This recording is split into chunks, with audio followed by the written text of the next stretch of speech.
sebelum Bapak mulai pelajarannya, ada yang tidak masuk hari ini? Masuk. Adelia Nanda? Hadir, Pak.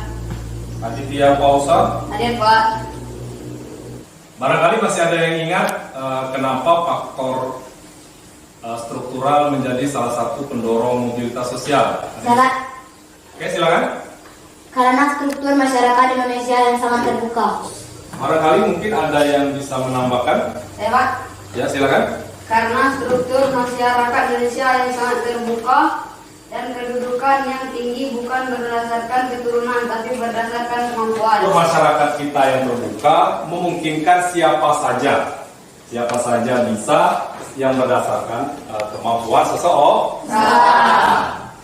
Oke, nah pada hari ini kita akan membahas tentang saluran mobilitas sosial. Ada yang tahu? Saluran mobilitas sosial apa? Pendidikan. Oke, pendidikan. Apa lagi? Organisasi politik. Organisasi. Saluran itu seperti, katakanlah seperti jalur ya. Misalnya siring kita kan saluran namanya tuh. Dia akan membawa air itu kemana dia akan berlabuh. Tujuan pembelajaran hari ini, silakan. 1. Mengidentifikasi 4 contoh saluran-saluran mobilitas sosial. Yang kedua, menganalisis proses terjadinya mobilitas sosial melalui saluran.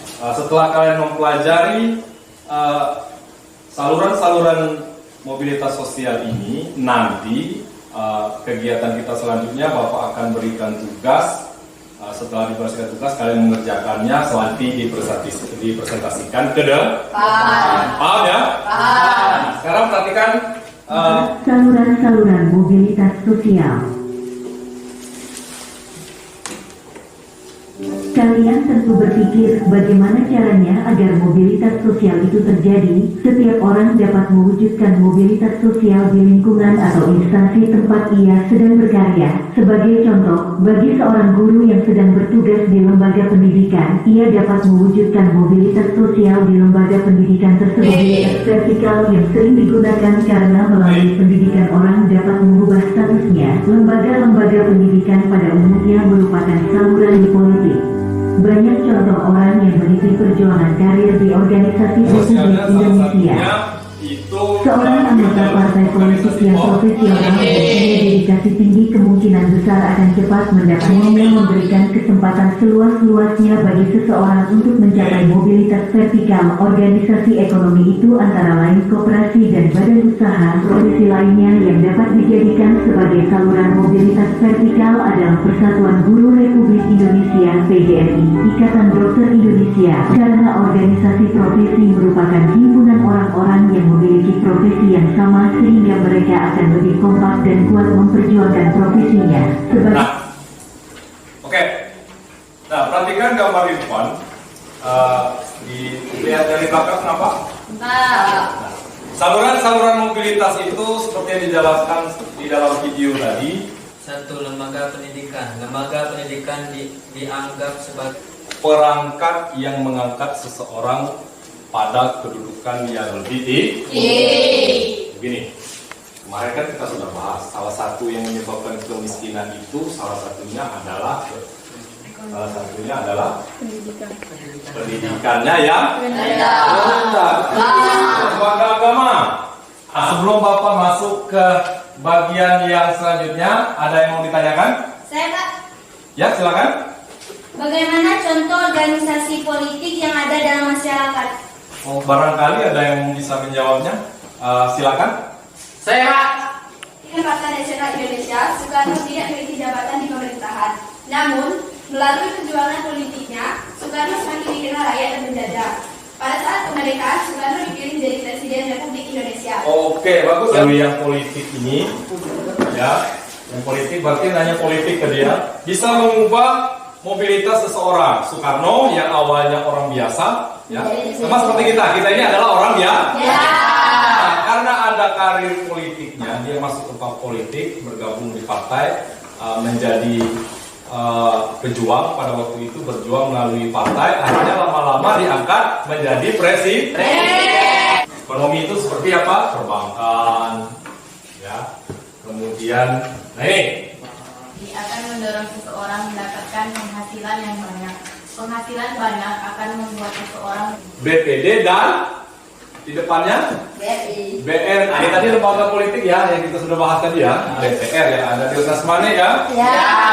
Itu ada orang-orang kita. Makanya ada pemilihan legislatif. Nah, yang kita bahas tadi ini lembaga profesi. Ada berapa faktor tadi? 5. Terus, Organisasi politik, terus, agama, terus, organisasi ekonomi, terakhir. organisasi profesi. Oke, sudah ya. Ini ada tugas untuk lebih meningkatkan pemahaman kalian tentang materi kita hari ini. Bapak akan bagikan RK ini. Kalian kerjakan, nanti dipresentasikan ke depan. Oke, paham ya? Paham.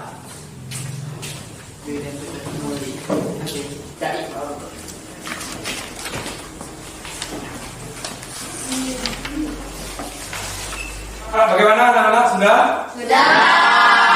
Silakan bagi yang mau maju ke depan, mungkin mau mempresentasikan hasil pekerjaan kita hari ini. Nanti kalau siapa yang maju duluan, nanti Bapak akan beri nilai yang tinggi. Silakan. Saya Pak. Ya, silakan ya. Maju ya. Analisis mengenai pendidikan merupakan saluran mobilitas sosial. Kan orang bisa mengubah statusnya. Lembaga pendidikan merupakan saluran yang konkret dari mobilitas vertikal ke atas, bahkan dianggap sebagai perangkat yang mengangkat seseorang dari kedudukan yang rendah ke kedudukan yang lebih tinggi. Pendidikan memberikan kesempatan pada setiap orang untuk mendapatkan kedudukan yang lebih tinggi. Oke, bagus ya. Ulangan dulu.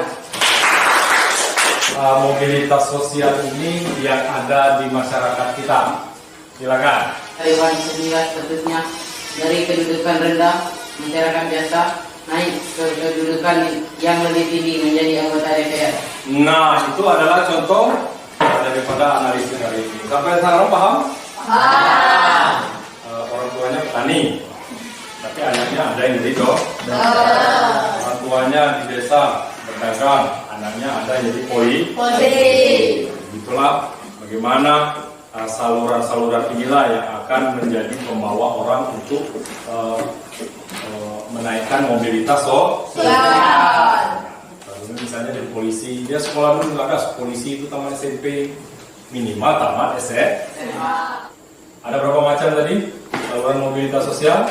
Ada 5. Coba yang pertama, Lembaga pendidikan, terus, lembaga agama, terus, lembaga politik, terus. lembaga ekonomi. Oke, jadi ada 5 lembaga yang menjadi saluran mobilitas. Walaupun kalian di rumah sekarang lagi musim COVID-19, tentunya semuanya tetap menjaga kesehatan ya. Seperti mencuci tangan, kemudian hindari kerumunan dan selalu menggunakan masker. Kita dalam keadaan sekarang, semuanya mudah-mudahan selalu tetap bersemangat dalam belajar. Kemudian untuk informasi untuk yang minggu depan kita akan membahas mengenai dampak-dampak mobilitas sosial. Silakan dipelajari ya bukunya ya. Kalau tidak ada, Bapak rasa untuk hari ini cukup. Kita lanjutkan pertemuan selanjutnya. Bapak Airi, assalamualaikum warahmatullahi wabarakatuh. Waalaikumsalam.